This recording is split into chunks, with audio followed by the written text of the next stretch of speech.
ribuan kepala desa di Jawa Barat dari 19 kabupaten di Jawa Barat menjadi ketua APDIS Jawa Barat. Nah, ini masyarakat masih penasaran gimana sih ceritanya Bapak Lurah WK ini secara aklamasi terpilih sebagai ketua APDIS Jawa Barat. Bisa diceritakan Pak? Oke, makasih. Assalamualaikum warahmatullahi wabarakatuh. Jadi waktu hari Kamis kemarin, tanggal berapa tuh hari Kamis? Tanggal 19 ya. 19 Desember ya hari Kamis kemarin tuh ya. Jadi itu dilaksanakan eh, pemilihan Ketua Abdesi Jabar. Secara kebetulan dari 19 kabupaten itu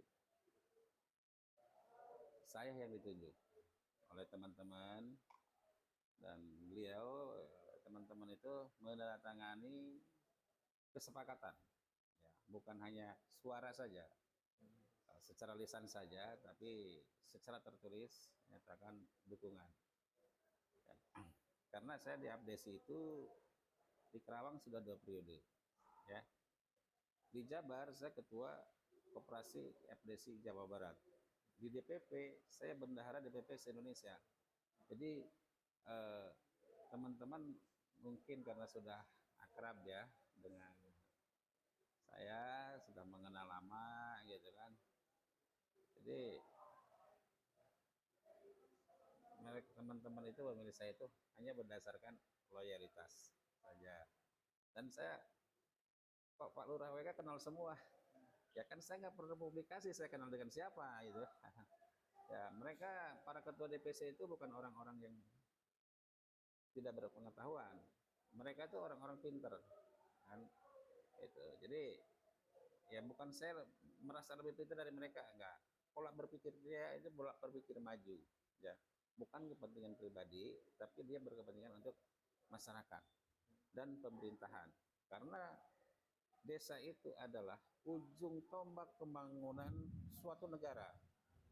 Kalau kepala desanya ragu dan terintimidasi atau merasa bisa ditakut-takuti, itu nanti pembangunan akan tersendat karena keraguan-raguannya, gitu kan. Nah, sekarang ya teman-teman ketua-ketua DPC atau ketua-ketua kabupaten yang memilih kita, ya insya Allah lah saya akan bawa amanah teman-teman dari para ketua DPC. Oke. Okay.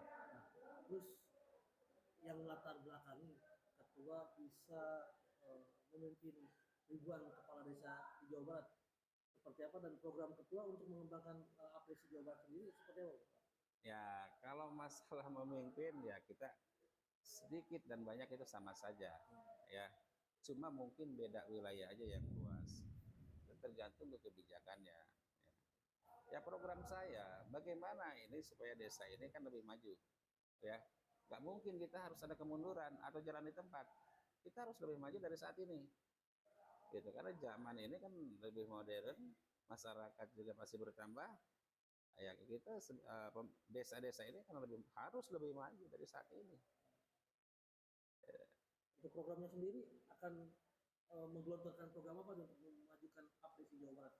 Ya, ya program pemerintahan lah kita. Ya. Ya bukan program pribadi ya. Jadi soalnya program pemerintahan ini, satu, untuk mesejahterakan rakyat. Itu tujuan utamanya. Sejahtera ini kan banyak faktor yang harus ditempuh. Contoh, tingkat pengangguran, pendapatan masyarakat. Nah, mungkin itu juga ada peluang-peluang usaha UMKM. Nah, ini kan harus kita dukung ya. Jangan hanya nunggu dikasih saja. Makanya ini desa-desa yang punya potensi harus punya regulasi yang jelas. Jangan istilahnya ini masuk APBDes, nah APBDes-nya itu bertanggung jawabnya nggak ada. Sedangkan APBDes ini ada fungsinya adalah untuk kesejahteraan rakyatnya, kan itu bukan kesejahteraan secara individu.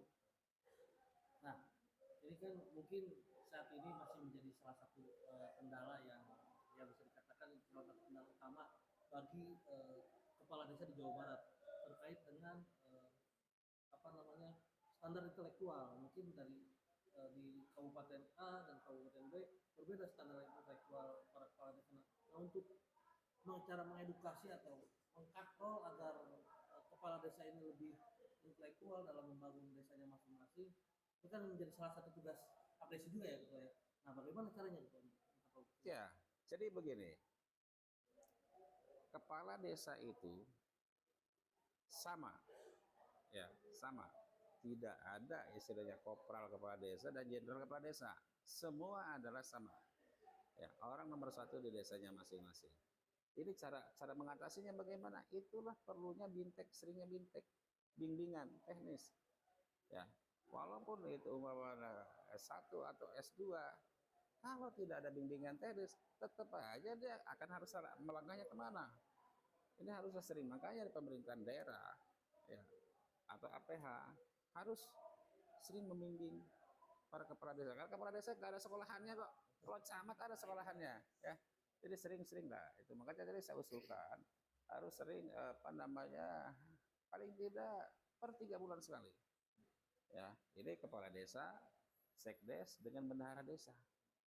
Itu yang lebih tahu tentang administrasi. Kadang-kadang lebih paham mereka dibanding kepala desa administrasinya. Ditanya ini kepala desa, mana ya? Tanya dulu ke sekdes. Pokoknya ke bagian keuangan gitu. Jadi makanya saya ke depan ya, di Kerawang ini